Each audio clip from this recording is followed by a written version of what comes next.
Sir ये कुछ दिन पहले इंसिडेंट हुआ था, सोशल मीडिया पे भी पॉपुलर हुआ था कि वो औरत ने कपड़े पहने में तो उस पर अरेबिक कैलीग्राफी लगी हुई थी और वो मौलवी साहब आते हैं, उन्होंने उनको देख के समझ लिया कि ये कुरानिक वर्सेस लिखे हुए और ये ब्लेसफेमी हो रही है, कुरान की डिसरिस्पेक्ट हो रही है और उस पर इल्ज़ाम लगा दिया गया और उन्होंने शोर मचा दिया और वो मॉब बन गई, उनको मारने पे लगी हुई थी।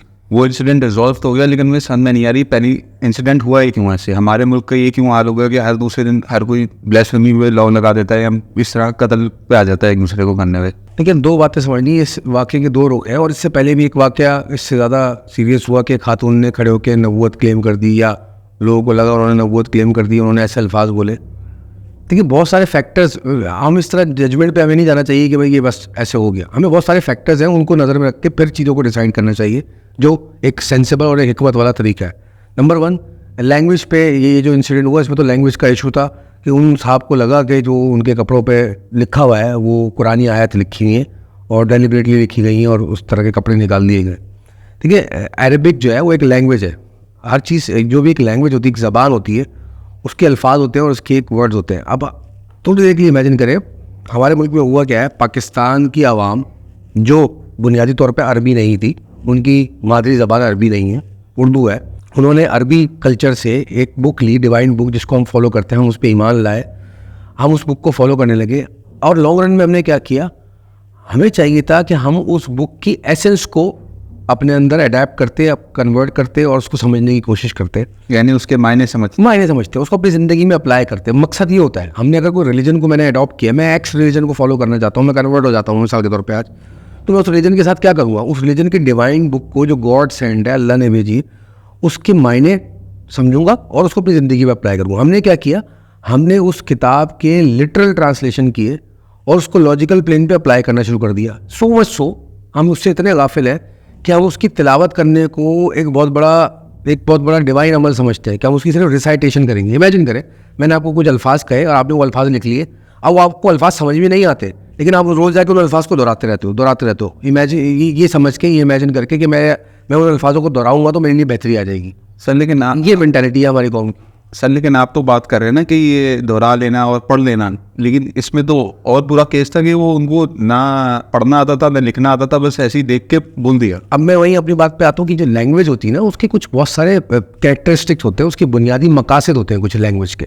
एक तो ये कि अपना मैसेज कन्वे कर सके, दूसरा वो लैंग्वेज एक जब वो प्रॉस्पर करती है वक्त के साथ तो अपने अंदर बहुत चीज़ें समाने लग जाती है, मीनिंग समाती है।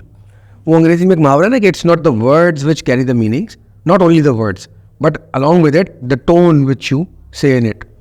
तो जो अल्फाज आप कहते हो और जो अल्फाज किस टोन में कह रहे हो वो मीनिंग कैरी करते हैं, फिर किस सिनेरियो में आप वो कह रहे हो। अब मैंने कहा कि इस वाक़े के दो रुख हैं।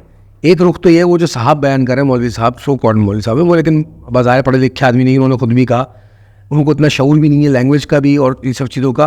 उन्होंने जज्बात की रोह में आके बस एक अमल कर दिया और जो उनसे मिलते जुलते जज्बाती लोग थे वो मॉब की शक्ल में खड़े हो गए कि जी उनके सेंटिमेंट हर्ट हुए, उनको लगा कि कुरानी आयत लिखी गई।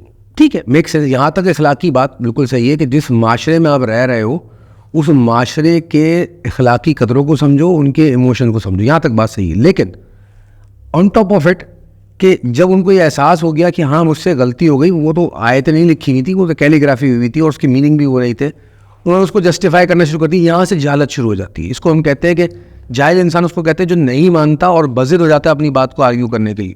तो ये ऐसे जो लोग हैं ये टीचर्स या वैल्यू देने वाली पोजीशन में हैं ही क्यों? जो पढ़ नहीं सकता, जो लिख नहीं सकता, जिसको अकल नहीं है इतनी, वो आगे क्यों बताएगा दूसरों को? मैं आपको समझाता हूँ वैल्यू क्या होती है, मैं आपको समझता हूँ कि हिकमत क्या होती है। देखिए अभी इल्म जो है वो इतनी पस्ती में जा चुका है हमारे माशरे में। मैं एक जुमला कहा करता हूँ अक्सर कि जानकारी के इस दौर के अंदर इल्म जो है वो नापैद हो चुका है और इल्म की जो दौर है, इल्म का जो मयार है, उसके अंदर हकीकत तबाह हो चुकी है, बिल्कुल ही गायब हो चुकी है, हकीकत तो है ही नहीं। तो क्योंकि दौर जानकारी का, तो जो ज़रा सी भी जानकारी रखते हैं ना उनको लगा कि ये कुरानी आयत है, उनको लगा तो ज़रा सी भी जानकारी वो आलिम बन जाते हैं यहाँ पे। दूसरी बात, हमारे माशरे में जो आलिम होने का क्राइटेरिया है वो बड़ा भोंडा है, बड़ा बद तहजीब है। क्यों? आलिम उस शख्स को कहा जाता है वो जो सिर्फ इल्म ना रखे, वो इल्म उसके किरदार में रचा बसा हो, जो वो कहता हो वो करता हो और इल्म उसका कामिलियत की तरफ हो। कामिलियत से मुराद 3 डायमेंशनल नॉलेज उसके पास हो हर एस्पेक्ट से, वो फिजिकली भी फिट हो, उसके पास हेल्थ भी हो, वो टेक्निकली भी साउंड हो, मेंटली भी साउंड हो, वो स्पिरिचुअली भी साउंड हो और उसके बाद सिर्फ दीनी नॉलेज ना हो, उसके बाद दुनियावी नॉलेज भरपूर हो, हर रुख के ऊपर वो इल्म को समझता हो, और दीनी नॉलेज भी हर रुख के ऊपर हो, वो इल्म के फ़लसफ़े को समझता हो, इल्म से ऊपर जाके सोचता हो, उसको आलिम कहते हैं। अब यहाँ पे जो मिसाल दी जा रही है, आप जो बता रहे हैं, वो तो अब आपके सामने ही है, आवाम के सामने ही है। अच्छा सर, इससे लेकिन मुझे एक और आया कि अब लोग बोलेंगे ठीक है, अगर ये कुछ लोग अच्छे नहीं होते, बाकी अच्छे होते हैं, तो आप जाएं मस्जिद में जाएं और मदारिस में जाएं, वहाँ जाके सीखें। लेकिन मैं वहाँ पे देखा कि जब वहाँ पे आप जाएंगे, पहले तो सबसे पहले ख़ैर आता है कि मेरी चप्पल तो चोरी नहीं हो जाएगी, मेरे जूते तो चोरी नहीं हो जाएंगे। अब जब मैं ऐसी जगह पे जा रहा हूँ और मुझे हरकतें वहाँ पे और बदतर दिख रही हैं, तो मैं तो वहाँ से और दूर होऊंगा। देखिए, मैं इस तरह समझता हूँ, जिस तरह मैं ऑब्जर्व कर रहा हूँ हमारे इस दौर को, पाकिस्तान और सब कॉन्टिनेंट के माशरे को, एक यहाँ पे फंडामेंटल शिफ्ट आ रहा है। जो हमारा एक्सट्रीम या रेडिकल स्टैंस था टुवर्ड्स रिलीजन, कि हम हर चीज़ को रिलीजन से ही देखते थे पिछले दौर के अंदर, वो अब टूटता जा रहा है। और जो रिलीजियस क्लेरिक्स थे, मैं हर क्लेरिक को या हर मुफ्ती को, हर आलिम को बुरा नहीं कर रहा, लेकिन इसमें बहुत बड़ा तबका जो है आलिम दीन का, वो है जो एक्चुअली ला इल्म है, कम इल्म है, लेकिन वो पोज ऐसे करते हैं कि वो बा इल्म है, और उनका जो दौर है वो टूट रहा है, उनका जो स्टैंस है वो टूट रहा है, उनकी जो रेडिकलाइजेशन थॉट है या मेंटालिटी वो टूट रही है, उसको काउंटर कर रही है दूसरी फोर्सेस। तो अब वो फोर्सेस बाज़ाहिर आपको अच्छी नहीं लग रही, क्योंकि हम खुद भी इस माशरे का हिस्सा है। अब आप देखिए, कॉन्ट्ररी के अंदर, ऑन द कॉन्ट्ररी, किस किस्म की एक्टिविटीज़ पाकिस्तान में हो रही है। ट्रांसजेंडर्स के ऊपर बात हो रही है, LGBT के ऊपर बात हो रही है, और ये औरत मार चल रही है। ये बाज़ाहिर आपको अच्छे इवेंट नज़र नहीं आ रहे हैं, लेकिन मैं बात कर रहा हूँ कि ये फोर्सेस आपस में टकरा रही हैं, और इनके टकराने के बाद एक नया इवॉल्व माशरा बाहर आएगा जो बाशऊर होगा। इस तरह ही इर्तिका होता है इंसानी शऊर का। अब जो लोग इस या प्री सिनेरियो के अंदर मौजूद थे, जिनका आप जिक्र कर रहे हैं कि इनके पास खुद इल्म नहीं हो लेकिन वो दूसरों को तालीम देने में तुले हुए, वो अपने मुंह की खुद खाएंगे। और जो अच्छे लोग होंगे इसमें, जो सुलझे हुए लोग होंगे, जो बाशऊर लोग होंगे, वो निकल के बाहर आएंगे इस सारे केओस के अंदर से। हैविंग सेड दिस, मैं किसी भी चीज़ को प्रमोट नहीं कर रहा यहाँ पे, चाहे वो LGBTQ हो, चाहे वो औरत मार्च हो, चाहे वो एक्सट्रीम अप्रोच हो टुवर्ड्स रिलीजन। मेरी सोच बहुत ही सुलझी हुई और बड़ी क्लैरिटी के साथ है कि माशरे के अंदर वो इल्म रखने वाले बाहर आए, आगे आए, जो शऊर रखते हैं, जो कॉन्शियसनेस रखते हैं, जो इल्म के आला मयार के ऊपर है। सर अच्छा, आपने कॉन्फ्लिक्ट की बात की इसमें कि अपोजिट साइड्स का क्लैश हो रहा है, लेकिन कॉन्फ्लिक्ट तो सबसे पहला तो रूल होता है ना कि आप पहले आप अपने आप को देखें, जो मैं बात कर रहा हूँ वो मैं सही कर रहा हूँ या नहीं। यहाँ पे हमारी जो प्रीचिंग के फंडामेंटल्स हैं वही गलत हैं। देखिए, मैं इसको इस तरह देखता हूँ कि हमारे माशरे में जो व्हाट आई ऑब्जर्व, मैंने जो मुशाहिदा किया कि लोगों को तो यही शऊर नहीं कि इल्म है क्या चीज़। लोग जानकारी को इल्म समझते हैं, लोग तालीम हासिल करने को इल्म हासिल करना समझते हैं। दूसरा, लोग जहन को तेज़ करने को, दिमाग की तेज़ी को इल्म समझते हैं, जबकि ऐसा नहीं है।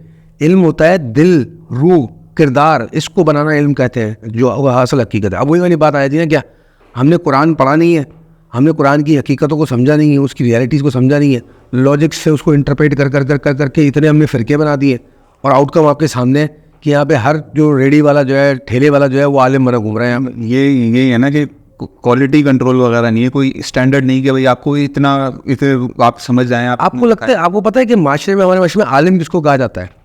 जो मदरसे से डिग्री हासिल करके आया, मुफ्ती की, आलिम की, उसको हम समझते हैं बाइल्म आदमी, आलिम है, मुफ्ती है। तो इस पर क्यों नहीं गौर देते लोग कि भाई ठीक है, एक जगह बोल रहे हैं कि हाँ हम लोग मुफ्ती वगैरह, हम आलिम हैं, हम सोसाइटी को सही जगह पे गाइड करने की कोशिश कर रहे हैं, लेकिन अपने अंदर नहीं देखते भाई हाँ ठीक है, हमारा नाम क्यों इतना बदनाम हो रहा है, क्योंकि काफ़ी सारे हम में से ही इतने लोग हैं जो इस तरह की। देखिए, नंबर 1, कुरान अगर आप उसको सेंसिबली स्टडी करें या उसको समझने की कोशिश करें, अकल से नहीं, शऊर से, तो कुरान आलिम इन लोगों को नहीं कहता। कुरान कहता है वो लोग जो बाकिरदार हैं, जो तकवा पर हैं, जो अल्लाह के निज़ाम को समझते हैं। अच्छा, निज़ाम को जो समझता है वो सिर्फ 300 हदीसें याद करके बैठा होगा। जो निज़ाम को समझता है वो साइंस में टॉप ऑफ द लाइन उसके बाद नॉलेज होगी, वो फ़लसफ़े को समझता होगा, वो हर नॉलेज के एस्पेक्ट को समझता होगा, उसकी गुफ्तगू में वो इल्मी मयार नज़र आएगा, और वो शख्सियत में वो किरदार नज़र आएगा जो एक आलिम में होना चाहिए। कुरान उसको आलिम कहता है। लेकिन यहाँ पे वो जो आप बोल रहे हैं अंडरस्टैंडिंग, वो भी नहीं है। अब फंडामेंटल हमारे एक टॉपिक है ना कि किसी मुसलमान से पूछेंगे भाई पूरी कायनात पे अल्लाह का रूल है और अल्लाह सबसे बड़ी हस्ती है और उससे बड़ा कोई हो ही नहीं सकता। अब कोई दूसरा आगे सवाल करता है आगे से कि भाई नॉन मुस्लिम हो या कोई भी हो कि भाई ये मुझे लगता है गलत है या मुझे लगता है सही नहीं है, तो वो उस पर ही अटैक करना शुरू कर देते हैं कि भाई हम अल्लाह को डिफेंड कर रहे हैं। आप अल्लाह को कैसे डिफेंड कर रहे हो? उसकी वजह ये है ना खुर्रम मियाँ के जब इल्म महदूद हो जाता ना, तो वो बहुत ज़्यादा कॉन्फिडेंट हो जाता है, यानी कि मैं सही हूँ। वो उसको ये फीलिंग दिलाने लगता है जिस जो जो जो एम रखने वाला इंसान होता है। तो हमारे माशरे में भी ये हुआ कि हमारा जो लिमिटेड नॉलेज बेस है ना, रिलीजन को भी हमने बड़ा लिमिटेड एक्सप्लोर किया है। जैसे मैंने अर्ज़ किया कि हर चीज़ को हमने एक ही चश्मा लगा के देखना है, और वो चीज़ें हमने स्टैब्लिश कर ली। 70-80 साल 100 साल लगे। उससे पहले इंडियन जो अनडिवाइडेड इंडिया था, वो उसके अंदर जो मुसलमान बसते थे, वो सब मेंटालिटी उन्होंने एक प्रिजर्व कर ली, और उसी विंडो के अंदर हम चीज़ों को, हकीकतों को देख रहे हैं। हम क्वेश्चन ही नहीं करना चाहते। सर सैयद अहमद खान ने अपने एक मजमून में बड़ा ज़बरदस्त बात फरमाई कि हमें चाहिए कि हम अपने रस्म व रिवाज की जो पाबंदी है उसको रिविज़िट करें, दोबारा उस पर गौर फिक्र करें कि कौन से वो रस्म व रिवाज है। और रस्म व रिवाज मुस्लिम उनको नहीं कहते जो हमारे ट्रेडिशनल रस्म व रिवाज है, वो रिलीजियस रस्म व रिवाज की भी बात करते हैं कि कौन से हमें उसमें जो है वो हमारे फ़ायदेमंद है या हमें आगे की तरफ लेके जा रहे हैं, बाशऊर कर रहे हैं, और कौन से हमें अब दकियानूस नज़र आ रहे हैं। तो उनको आप छोड़ दीजिए। ज़रूरी है आपको एक काम करना है तो वो करते ही चले जाना है, क्योंकि हमारे बड़े कर रहे थे। और कुरान तो चीख के कहता है कि जो ज़रूरी नहीं जो तुम्हारे बाप दादा करते आए हों वो सही। और भरी पड़ी है ऐसी अहादीस और ऐसे कोट्स ग्रेड्स के कि जब मेजॉरिटी जो लोग कर रहे हैं और तुम्हें लगता है कि तुम भी वो करो, तो थोड़ी देर के लिए रुको और सोचो। इसकी मिसाल तो मैं खुद भी देखी। कभी आप मस्जिद में जाके बैठे हैं नमाज के बाद, तो वो जो भी आपको बता रहे होते हैं ना वाकई, वो आपको कोई यही चीज़ ही बताते हैं कि प्रैक्टिकल की ये देखें, कुरान की ये टीचिंग है, ये आप ऐसे अप्लाई कर सकते हैं ज़िंदगी में। वो पुराने वाक़े सुना के इतना लोग वो कर देते हैं, बोर कर देते हैं, डिसोसिएट कर देते हैं, लोग ज़्यादा ही पसंद नहीं करते। आपको पता है मैं कई सालों तक मतलब मैं शायद मस्जिद से निकलता ही नहीं था। मैं हर वक्त की नमाज उधर पढ़ना और सारे बयान सुनना जुम्मे के, और बहुत सारी मस्जिदों में जाके मैंने सुने। तो मैंने भी ये ऑब्जर्व किया कि वो एक ही चीज़ रिपीटेटिवली बोले जा रहे हैं। वो इतनी स्टैग्नेंट हो गई रिपीटेशन के बाद कि उसकी जो एसेंस है वो थ्रू नहीं होने लगी थी, बंदा बोर होने लग जाता है।